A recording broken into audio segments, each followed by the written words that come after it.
안녕하세요. 여러분의 당뇨 궁금증을 해결해드리는 한의사 김은정입니다. 오늘 영상 주제가 당화혈색소가 괜찮은데 왜 혈당이 높은가입니다. 실제로 저희 한의원에 당뇨 환자분들이 많이 오시는데 굉장히 많이 물어보시는 질문 중에 하나예요. 또 최근 들어서는 유튜브 댓글에도 이런 관련된 질문들을 많이 남겨주시더라고요. 그래서 제가 여러분이 남겨주신 댓글에 답변을 드리기 위해서 오늘 댓글 몇 가지 가지고 왔으니까 영상 끝까지 확인해주세요.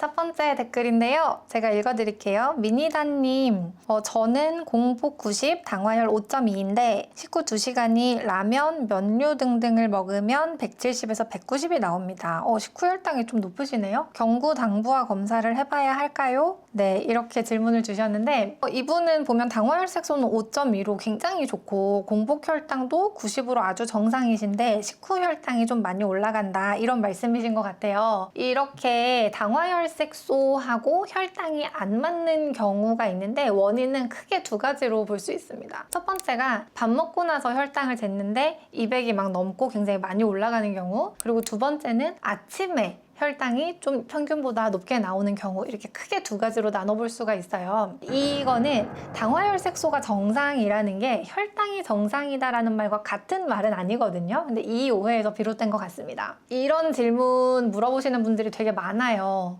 공복 혈당도 정상이고 당화혈색소도 정상인데 이렇게 댓글 남겨주신 미니다님처럼 식후에 혈당이 조금 더 높은 분들이 생각보다 많습니다. 일단 당화혈색소의 개념을 먼저 알아야 되는데요. 당화혈색소는 적혈구에 포도당이 얼마나 붙어 있는지, 얼마나 당화되어 있는지를 확인하는 수치예요. 적혈구의 평균적인 수명이 한 3개월 정도 되거든요. 그럼 최근 약 3개월 정도의 평균 혈당이 나타나는 수치가 당화혈색소입니다. 정상 수치는 5.7% 미만이고요. 5.7%부터 6.4%까지를 당뇨 전 단계, 6.5%가 넘으면 이제부터 당뇨라고 부릅니다. 이 당화혈색소의 포인트는 평균 혈당이에요. 식후나 아니면 어떤 특정 시점에 혈당이 확 올랐다가 내려와도 새벽에만 혈당이 높았다가 낮아져도 평균을 내면 정상 혈당처럼 당화혈색소가 나올 수 있습니다. 당화혈색소는 혈당이 순간적으로 스파이크 치는 거나 아니면 새벽에 공복 혈당이 상승하는 거나 이런 건 잡아낼 수 없기 때문에 이렇게 말씀하신 것 같은 불일치가 발생하게 됩니다. 공복 혈당은 정상인데 밥 먹고 나서만 혈당이 확 오르는 패턴, 혈당이 이렇게 오르락 내리락 하는 진폭이 큰 경우, 이런 경우는 조금 당화혈색소가 정상이어도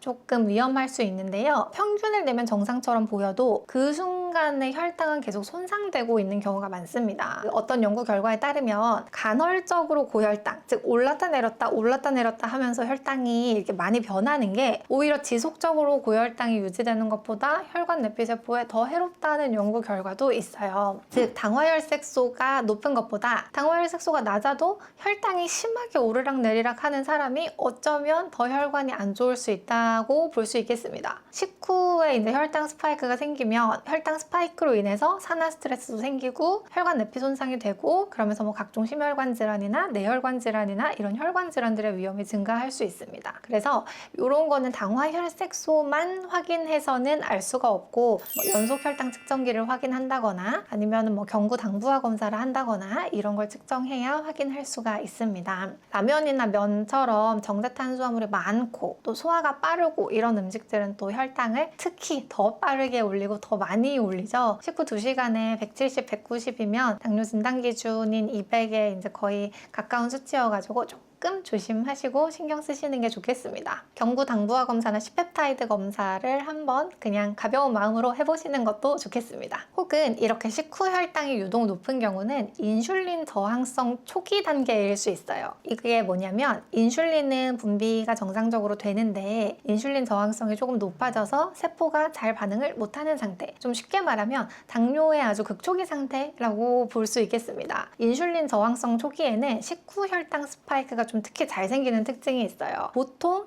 당뇨 있으신 분들이 제일 처음에 식후혈당 스파이크부터 생기다가 나중에 점점 당뇨가 진행되는 경우가 많거든요. 세포가 인슐린에 둔감해지면 식사 후에 혈당이 올라도 근육이나 지방이나 이런 세포들이 포도당을 잘 흡수를 못해요. 그럼 췌장에서 포도당이 잘 떨어지지 않으니까 이걸 보상하려고 인슐린을 더 많이 분비하고, 그러다 보면 이 식후혈당이 좀 이제 크게 치솟았다가 뒤늦게 췌장에서 분비한 인슐린으로 인해서 이렇게 혈당이 내려오는 패턴이 반복됩니다. 공복 상태에서는 포도당 조절이 그래도 어느 정도 되기 때문에 공복 혈당은 큰 이상이 없는데, 이렇게 식후혈당만 많이 튀는 경우가 생기고요. 초기에는 췌장이 인슐린을 더 많이 분비해서 전체 평균 혈당을 계속 끌어내리면서 억제하기 때문에 당화혈색소는 정상으로 나옵니다. 이런 침묵의 기간, 인슐린 저항성은 있지만 혈당이 많이 높아지지는 않는 기간이 길게는 뭐 10년 혹은 뭐 20년 이렇게 길게 가는 경우도 있어요. 이런 기간, 이 침묵의 기간 동안은 당화혈색소도 괜찮고 공복혈당도 괜찮은데 공복 인슐린 수치와 식후혈당은 이미 올라가 있는 경우가 종종 있습니다.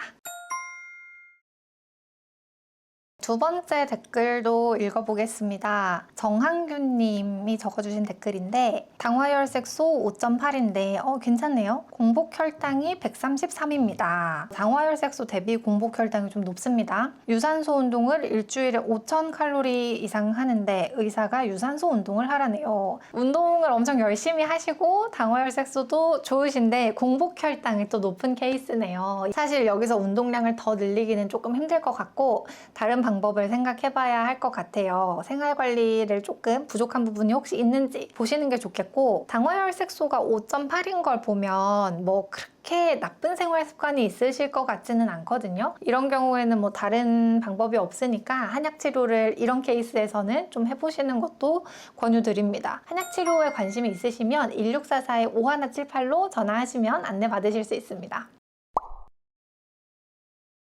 일단 이렇게 정한규님처럼 공복혈당이 높은 건 식후혈당하고는 조금 다른데요. 이거는 새벽에 간이 포도당을 너무 많이 만들어내는 겁니다. 원래 간에서 포도당을 생성하는데 좀 필요한 양보다 지나치게 많이 만들어내는 그런 상태예요. 우리 몸에서는 원래 새벽 한 서너 시부터 아침까지 자연적으로 좀 혈당이 상승하는 경향이 있습니다. 이걸 새벽 현상이라고 하는데, 여러 가지 호르몬들이 이 시간에 이제 몸에서 나오기 시작하면서 간에서 혈중 포도당 이런 방출도 증가하고요. 또 이런 말초 조직의 인슐린 민감도도 감소하고 이러면서 혈당이 자연스럽게 살짝 상승하게 됩니다. 유산소 운동은 식후 혈당을 처리할 때 굉장히 효과가 좋고, 이런 새벽 호르몬 분비에는 좀 영향을 덜 주기 때문에 공복 혈당이 있을 때는 뭐 유산소 운동보다는 근력 운동을 해서 좀 이 근육량을 늘려놓는 거, 그리고 자기 전에 저녁에 좀 가벼운 운동을 하시는 게 조금 더 효과적일 것 같습니다. 또 약을 드시고 있는데도 공복혈당이 안 잡히는 경우도 왕왕 있는데요. 인슐린 저항성이 심해지면 간이 그 인슐린이 들어와도 거기에 반응하질 않아요. 인슐린이 간의 포도당 생산을 억제해야 되는데 그게 잘 안 되는 상태가 되는 거죠. 그래서 메트포르민을 제일 많이 드시게 되는데, 당뇨약으로 이 메트포르민의 주요 작용 기전이 바로 간에서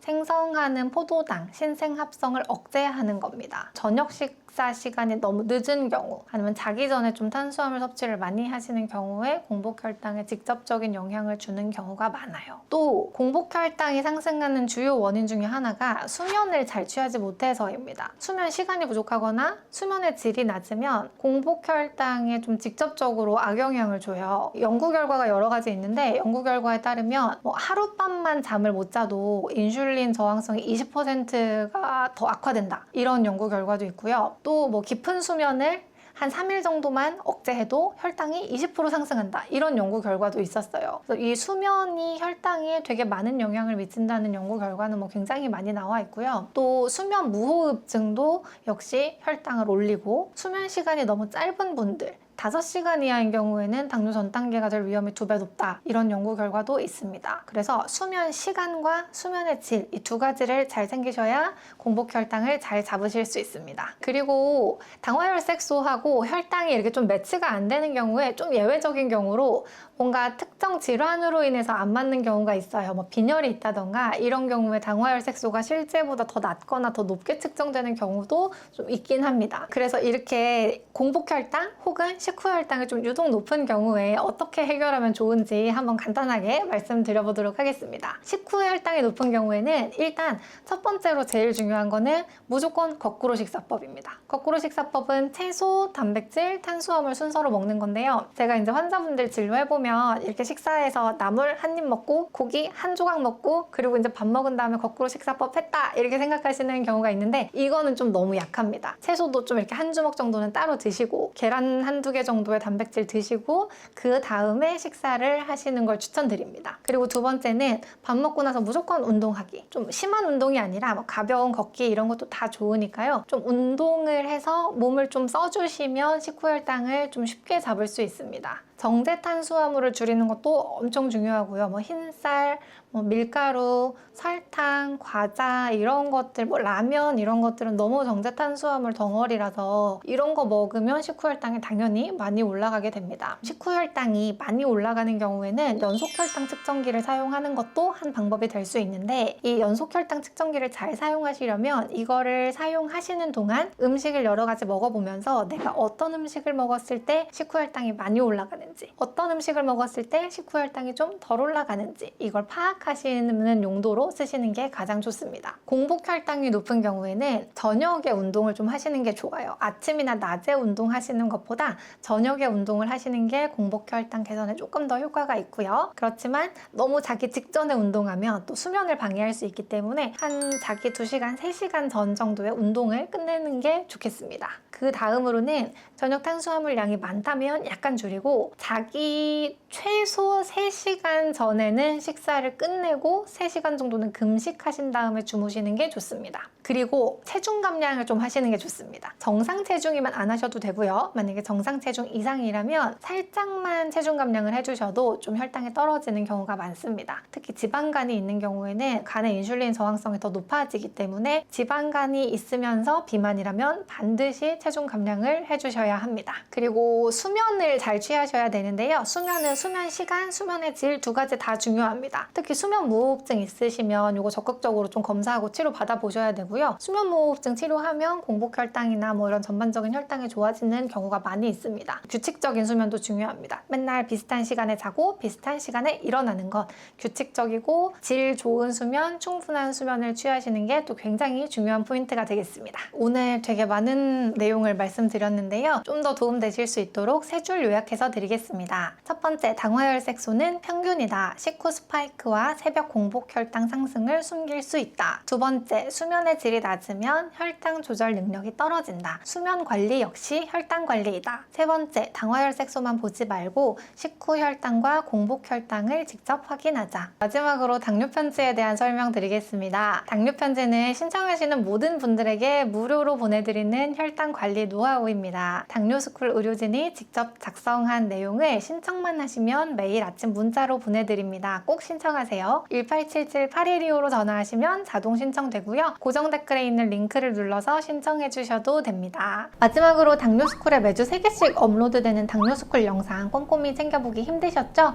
영상들을 요약해서 카톡으로 보내드릴게요. 카카오톡에 당뇨스쿨이라고 검색해서 친구 추가하세요. 주 3회 업로드되는 영상과 월별 최신 뉴스, 당뇨인을 위한 제품 및 할인 정보 등을 매주 카톡으로 받아보실 수 있습니다. 아래 고정 댓글 확인하시고 지금 바로 친구 추가하세요. 감사합니다.